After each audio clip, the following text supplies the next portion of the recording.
Will Levis did not play well in week one, but when you turn on the tape, it's obvious he needs some help as well. All that and more on today's edition of Locked On Titans.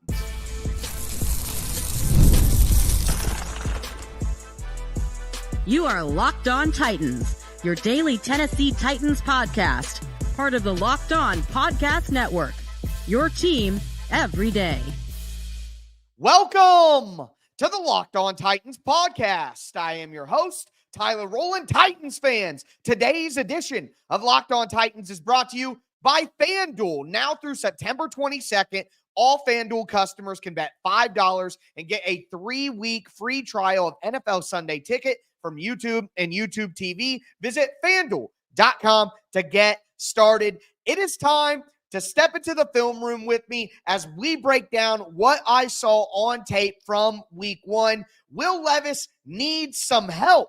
Also, the offensive line was a true disappointment. And finally, got to give some more credit to T'Vondre Sweat and the defense. I'll tell you what the Titans did to attack the Bears. Before we get into all of that, I do want to thank you for making the Locked On Titans podcast your first listen each and every day. Remember, Monday through Friday, Tennessee Titans content all year round, always for free. You're not going to beat that anywhere else. Make sure that you get subscribed, stay subscribed. It's your team every day here on the Locked On Titans podcast. Speaking of every day, shout out to my everydayers out there tuning in Monday through Friday. Couldn't do it without you guys. If you aren't an everydayer, well, you need to be one. Tomorrow is crossover Thursday. I'm going to be speaking with my guy John B from Locked On Jets to get an idea of what they're thinking over there in New York. And then on Friday, I'll have a game plan for you guys. But if you want to see the film that I actually break down to go with our conversation today, make sure that you go over to the Tic Tac Titans Film Breakdown YouTube channel. I'm going to have the link to that down in the description. I've had a video on the top plays of the week. Did a breakdown on Will Levis's performance, which we're going to talk quite a bit about here. I got a T'Vondre Sweat video coming out on Monday morning, which I'll give you a little preview of in our final segment. So make sure that you go check out the film channel to pair up with the conversations that we're having here on the Locked On Titans podcast. But starting with Will Levis, and again, I know that a lot of you guys are scratching your head right now. Wait a minute. Why does Will Levis need help? Will Levis needs to be better himself. And you know what? You are right. Will Levis does need to be better himself, and I'll tell you exactly how he needs to be better, but he also needs some help around him as well, and there were some things in the game that really let me down about the supporting cast and the things that have to help Will Levis to go along with him letting himself down as well. I think I want to start with kind of my criticisms of Will Levis from watching the tape. The number one thing that pops into my mind when I watch Will Levis play this week is Will Levis isn't an athletic quarterback. He is an athlete that has been taught to play quarterback. I don't know how else to properly explain it, and if it doesn't make sense, I don't really know what else to say, but he just doesn't have the natural feel of a quarterback. Will Levis has said he was a running back. He was a linebacker, and then he was taught to play quarterback. He was moved to quarterback early in his life. Well, he plays football like a linebacker and a running back. That's the way that he plays. He's just frantic, man. His feet are all over the place in the pocket. He just looks nervous. He doesn't look like a guy who naturally was meant to be a quarterback. Will Levis got to give a shout out to my brother here. My brother said it today on the phone. Will Levis is a football player more than he is a quarterback. And that's the way that he plays. And that's something that I don't know that you're ever going to be able to fix. You're going to have to coach around that aspect of Will Levis's game. He's not, and I hate to do this to Titans fans, but he doesn't have the pure quarterback instincts of like a CJ Stroud. He just doesn't play the position the same way. He doesn't feel things the same way, and that's what gets him to trouble with in the pocket. So the number one thing that I have to point out for Will Levis that he has to get better at is his movement in the pocket. Too many times he would drift off his midline. So think if you drew a line from the center through the quarterback, Will Levis would drift to the left. I saw a couple people in the comments of my film breakdown say he has drift stick, like on your video game controller, when your joystick is broken and your character will kind of float one way or the other. I would also compare it to when your alignment is off in your car and you let go of your wheel and your car starts to go the other way. Will Levis's alignment is off in the pocket. And every time he starts to feel a little bit of pressure, he starts to drift back and towards the left, back and towards the left. And Brian Callahan talked about it. It's something that they've tried to coach out, but he reverted back to it when the pressure got on him in the game. So things need to be better around Will Levis, but he's got to stop drifting in the pocket to the left and getting closer to where the pressure is coming from. And that's something that really, really hurt him in this game. There are two plays in particular. There are really three plays throughout the game, but two plays in particular. The play where he missed Calvin Ridley on the deep post. All right, the ball was a little underthrown because he got a little bit of a contact as he's throwing the ball. Well, the problem is that on that play, Will Levis went all the way to the left compared to the midline of where him and the center were at the start of the play. The one thing here is where I start to kick in, Will Levis needs help. So Will Levis drifted on a couple of plays on the Calvin Ridley post. There's also a play that almost was a sack where Levis did it to himself. He bounced, did a two-footed bounce away from the midline where he had space and bounced towards the pressure coming from the left tackle spot. I don't know why he is bouncing that direction. It doesn't make sense. But on the post to Ridley, go watch the film breakdown that I did. He does a play action fake. And normally when you do a play action fake and then you get into a quarterback drop back, it's your throwing shoulder that is in the back. You are going backwards with your throwing shoulder backwards so that your arm is at the back so you're ready to throw. On the missed post to Calvin Ridley, Will Levis does a play action fake, and then he drops back to the left with his left shoulder backwards. So then he's got to reverse, and flip his feet so that his back shoulder is back so he can make a throw. And the timing of doing that and drifting back left, it leads him into the pressure that he takes that makes him underthrow the pass to Calvin Ridley. So while Will Levis on a couple of plays drifts himself, he also drifts into pressure on the pick six. But the design of the play has his shoulders twisted and him drifting left. So I'm not going to, say I know more about football than Brian Callahan or say Brian Callahan is wrong. I'm just saying I am very confused as to why Will Levis is doing that off the play action fake. I've never seen a quarterback drift that far left with his left shoulder forward on a play action fake. So again, Will Levis needs to clean things up himself with his decision making, and he needs to not drift left. But why is the plan for him to do that off the play action fake? That to me doesn't make any sense. And that's not on Will Levis. That's the design of the play from Brian Callahan. And while we're talking about Brian Callahan, the Tennessee Titans only ran play action on 13% of Will Levis's dropbacks. 13% play action rate. The league average is 22. Why would the Titans have a non-play action game plan? Why wasn't there more play action involved from the beginning? Now, Brian Callahan said it's kind of hard to play action on 2nd and 12. Well, it's hard to play action on 2nd and 12 because you ran a run play on first down that got 0 yards or lost yards. Why aren't we play actioning on first down where that's not as much of an issue? And honestly, that's some of the complaints I had about last year's offense, that they weren't going to play action on early downs enough. And I think the Titans got conservative, and Brian Callahan got a little scared in the second half, and he said, we're running on first down. We're running on first down. We're running on first down. When the Titans really needed to play action early rather than waiting to do it on second and manageable. So that is, again, Will Levis has to clean up his own problems, but that's help that he needs from the play caller and the play design to help him out with some of those things. And then, of course, the offensive line struggled, and Will Levis was pressured the second most of any quarterback in week one. So we need to talk about the offensive line and what I saw on tape. And unfortunately, one of my favorite guys had a terrible, terrible game. And I'm going to tell you who that is. Before I do, though, do want to let you guys know that today's episode is brought to you by FanDuel Sportsbook. FanDuel is America's #1 sportsbook. And because of that, you've heard us talk a lot about FanDuel. But I've got something a little different for you now.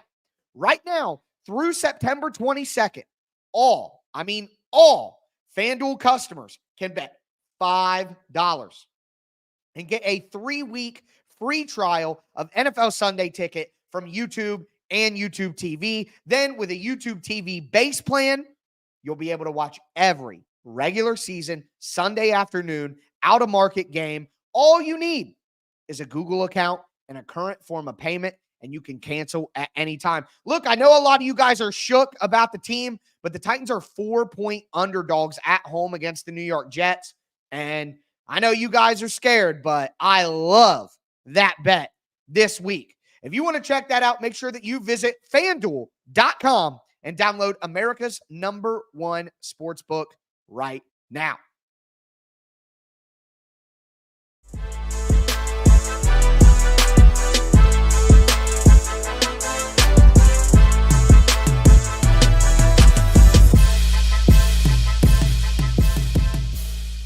Titans fans, let's continue today's film review episode of the Locked On Titans podcast. We talked about Will Levis, some of the drifting, but also some of the play design that also caused Will Levis to drift into pressure that I'm confused about as well. But now we got to talk about the offensive line, because that was the other problem for the Titans. And, you know, I'm talking about Will Levis needs help from the play design. Will Levis needs help from the play calling, but Will Levis also needs some help from the offensive line. And I think it was easy to pile on Will Levis because of the decision-making, but when you start to watch the tape, you see how it definitely wasn't all on him, okay? So looking at the offensive line, before we get into it, I do want to thank you again for making the Locked On Titans podcast your first listen. Make sure that you make Locked On NFL your second listen. Your boy got a promotion. I am the lead host of the Locked On NFL show. Make sure that you guys go check that out, show some support over there, and get all of your NFL news with me on Locked On NFL. Also, check out the film breakdowns that I'm posting over on the Tic Tac Titans YouTube channel this week. You guys aren't going to want to miss it. I break down the tape and show you what I'm seeing with Will Levis. I break down the tape and show you what I see with T'Vondre Sweat, some of the best plays of the week as well. And I'm going to have a preview of the New York Jets and what the Titans should be looking for on film later this week. So a lot of promotion, but a lot of great content, and I want to make sure that you guys know exactly where to get it. But looking at the offensive line's got to get better. And I said for the last 2 weeks before the season started, and I said it after this game, the offensive line is going to take some time. You have a rookie left tackle, rookie offensive linemen always struggle. Boom. You got a second-year player in Peter Skoronski who we hope takes a big leap this year, but that leap may not happen immediately in week one. Obviously, Lloyd Cushenberry is not a rookie, but he is a guy who's new to this offensive line and new to this offensive system.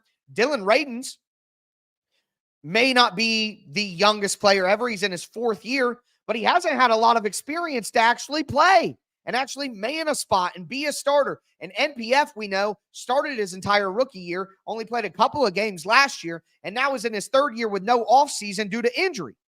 He was already playing catch-up. So this offensive line will be improved from recent years, but it is going to take time. That is a reality. And during that process of taking time, they may take some lumps. And they did against the Chicago Bears. I mean, J.C. Latham really struggled with Darrell Taylor. He was getting beat inside consistently as the game wore on. Peter Skoronski, honestly, Pete had a very bad game. Will Levis had a bad game. Peter Skoronski might have had a worse game. I mean, it was rough for Peter Skoronski. And you got to give the Bears the credit. They really figured out how to attack the offensive line as the game went on. So talking about some of the things that Chicago did to adjust. The Titans came out of the gate. They had a good plan. They were able to run the ball in the first half with success. It led to 2 scoring drives because they were able to run the football. And that is exactly what I said the game plan should be for the Titans. Run the ball was my number one thing for the offense going into the game. And they were able to do that against a very good run defense from the Bears. But then in the second half, the Bears made adjustments. So what did the Bears do? The Bears are a 4-man front team. They like to play only 4 down linemen. Well, what they started doing is they started pinching their defensive line inside and then rolling one of their linebackers onto the line of scrimmage so that they were in a 5-man front. Now, what does this do to the Titans offense? Well, the Titans were having a lot of success with gap runs, with power runs, where you're down blocking and double teaming, and then you're bringing a puller across the formation. Well, when you condense things on the defensive line, now you can't really double team as well, because imagine if there was a defensive lineman over the tackle, not one over the guard, one over the center, and then one over the other guard. If you look at the interior trio, there's only two guys covered, the center and then the other guard. And then one of the guards is free. Now that guard can double team with the center and climb up to the second level and get on a backer. But when the line is slanting in, and when you condense that alignment for the defensive lineman so that there are more bodies in that area, well, now I can't double team because we're all covered up. We all have a one-on-one responsibility, and now I can't double team and get to the second level because we all got to win one-on-one. That ruins the leverage of the play. That makes it mismatches for the Titans on the interior. And when you bring that linebacker down to the middle, they can bring pressure off the outside. And if you're pulling a guy around, well, now that linebacker that needs to get kicked out by the puller, now he's closer. And now there's less room for the running back to get through. So you're ruining the double teams on the inside and how easy that is for the Titans. Also making it more different on the puller who's trying to kick out. And you're condensing the space at which the running back is supposed to go through. So the Bears made a great adjustment to create some five-man fronts, to slant inside and ruin some of the double teams and make it more difficult on the Titans' backside pullers. So the Bears did that in the second half, and that really eliminated the Titans' run game. I think the Titans should have pivoted to more zone run and attacking the perimeter more than some of the power plays that they were trying to run inside, but they just didn't adjust quick enough to get the run game going in the second half. The linebackers for the Bears also, there was a couple more, I don't know if you want to call them blitzes necessarily, but the Bears linebackers were much more willing to get downhill in the second half, and they were willing to come through and try, and then it makes it harder for the linemen to do that double team and get to the second level. Well, I can't get to the second level as well because the linebacker is coming downhill faster. So the Bears made good adjustments in the way that they play. Also in the pass rush, the Bears really made a concerted effort in the second half to send their defensive tackles vertically. And then what that means is that the outside edge guys can get inside easier because the defensive tackles are going vertically up the field, and then the edge rushers can swoop inside. And both the Titans' offensive tackles, Nicholas Petit-Ferrer and J.C. Latham, struggle with inside moves. So what you're doing is you're creating a situation where the inside move is easier to get to, while also attacking guys who are vulnerable to their inside already. So just a really, really smart plan up front from the Chicago Bears in the second half that shut down the Titans' run game and allowed them to get more pressure on Will Levis. Once they got more pressure on Will Levis, his screws started to tighten. He started playing a little less loose, and it led to mistakes. So that's what the Bears did on defense. That's how they made adjustments and attacked the Titans' offensive line. Now we got to talk about the Titans' defense, which had a very good plan for the Chicago Bears, and we'll lead off that conversation talking about T'Vondre Sweat and what I saw from him on tape, which is a preview to the T'Vondre Sweat film breakdown video that comes out Wednesday morning, 8 a.m. on the Tic Tac Titans YouTube channel. So can't wait to dive into the defense. Before I do want to let you guys know that today's episode is brought to you by eBay Motors. Passion, drive, patience. The formula for winning championships is exactly what keeps your ride or die alive. eBay Motors has everything you need to maintain your vehicle and level it up to peak performance. Superchargers, roof racks, exhaust kits, LED headlights, and more. Whether you're into speed, power, or style, eBay Motors has you covered. With over 122 million parts for your number one ride or die, you'll always find exactly what you're looking for. And with eBay Guaranteed Fit, your part is guaranteed to fit your ride every time or your money back. Because with eBay Motors, you're burning rubber, not cash. With all the parts you need at the prices you want, it's easy to make your car the MVP and bring home huge wins. Keep your ride or die alive at ebaymotors.com. Eligible items only. Exclusions apply. eBay Guaranteed Fit only available to U.S. customers.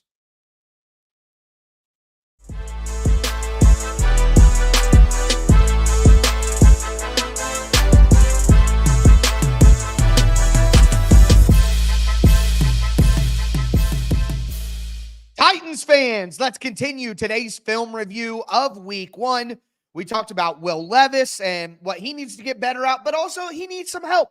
He needs some help with the play design, with the play calling, with the offensive line. We talked about the offensive line struggles and how the Bears chose to attack in the second half. Now I want to flip over and talk about the Tennessee Titans defense. Before I do, thank you again for making Locked On Titans your first listen each and every day. Now for your second listen, go check out Locked On NFL. You get all of your Titans news here with me on Locked On Titans. Trust me to deliver your NFL news as well over on Locked On NFL. I always have a local expert from Locked On to help give insights. I'm giving you hot opinions, breakdowns. Get all your NFL news with your Titans news over on Locked On NFL. But with that being said, we got to talk about T'Vondre Sweat. All right, I talked about him yesterday and just watching the game copy. But after watching the film of the defense, definitely impressive. Absolutely impressive stuff. Now, before I get into what impressed me most, I do just want to say this. And I already know the reaction and how it's going to be, and I don't care. I'm being honest, all right? T'Vondre Sweat played a lot better in the first half than he did the second half, okay? That's a fact. In my film breakdown of T'Vondre Sweat, I have 5 good plays. Like 5, no, that's not, like he only had 5 good plays, but 5 plays where he really stood out. Only one of them was in the second half.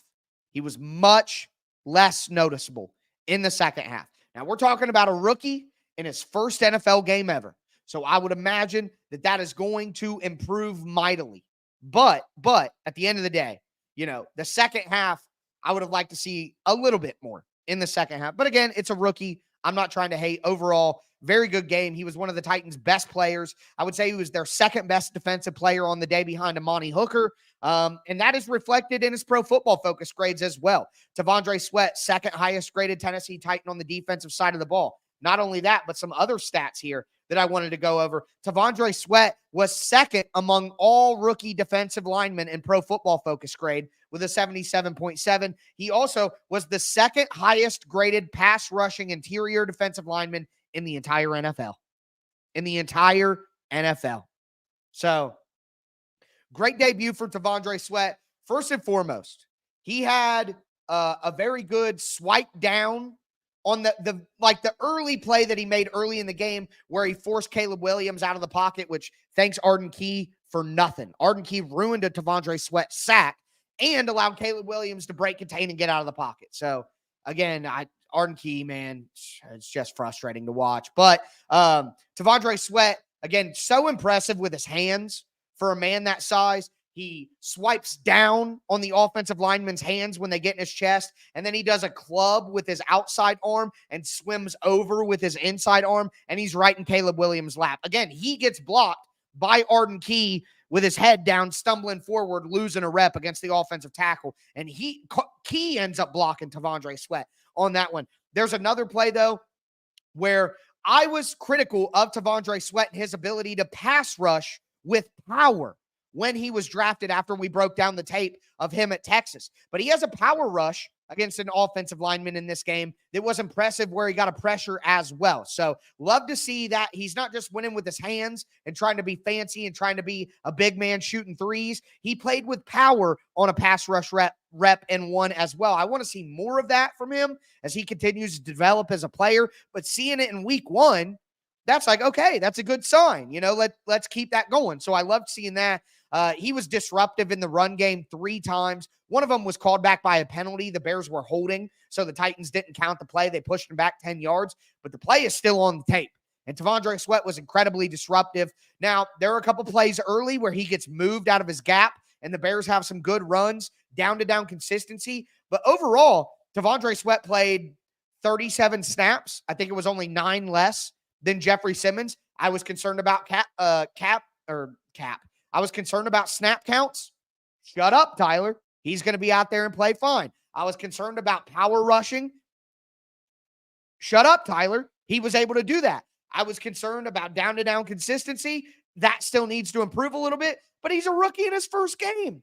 Who am I to criticize him for that? So overall, a very good game from T'Vondre Sweat. But looking at the defense as a whole for the Titans, some of the things I noticed, the Bears really tried to attack the perimeter. the Bears did not want to run through the teeth of the Titans defense. They did a lot of tosses. They did a lot of sweeps. They threw a lot of outside quick screens. They wanted to attack the perimeter of the Tennessee Titans defense. They wanted nothing to do with Jeffrey Simmons and Tavondre Sweat and trying to run through the A gaps or the B gaps. That did not happen for the Bears. They went to attack the perimeter.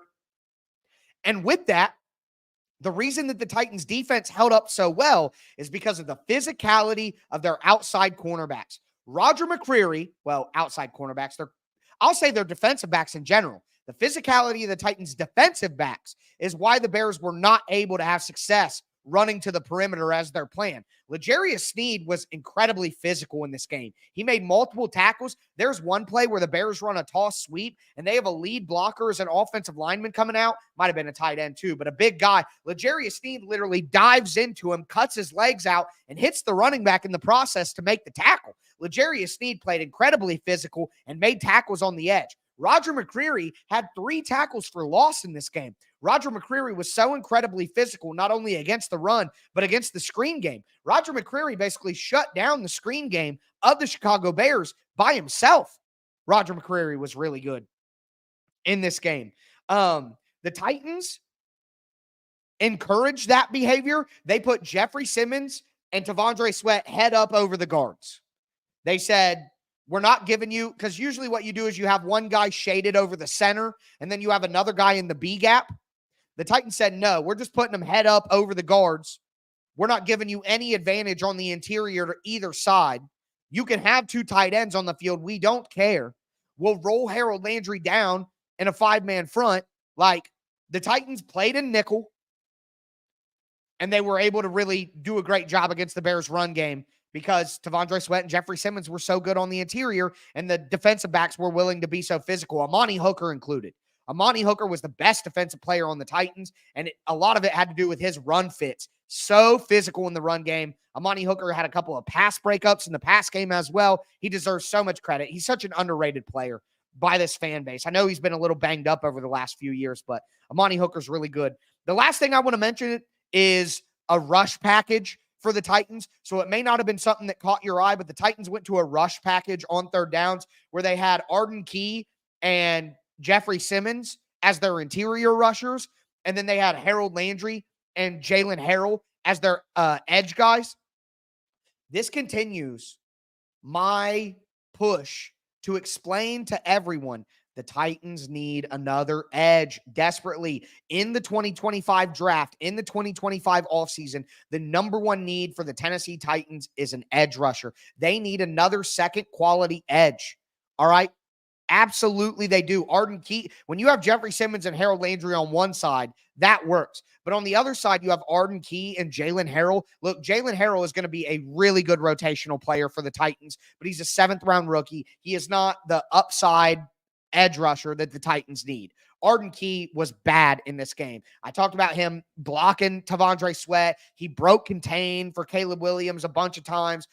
Did not hold his edge in the run game a couple of times. Like, Arden Key is not a starting edge rusher in the NFL, and the Titans need one opposite of Harold Landry desperately, man. It is the biggest need on defense that they have. So that's my breakdown of what I saw on tape from Will Levis, the offensive line and the offensive plan, and then the defensive plan and Tavondre Sweat. If you want to see this stuff, if you want to see the clips, you want to see me illustrate this stuff, head over to the Tic Tac Titans YouTube channel right now. Get subscribed there. I'm going to be breaking down Titans content for free all year long on the Tic Tac Titans YouTube channel. So with that being said, though, that is going to do it for me today, folks. Thumbs up on the video. Tighten up down in the chat. Crossover Thursday is tomorrow. Can't wait to turn the page and start looking at the New York Jets. As always, I am your host, Tyler Rowland, and this was Locked On Titans.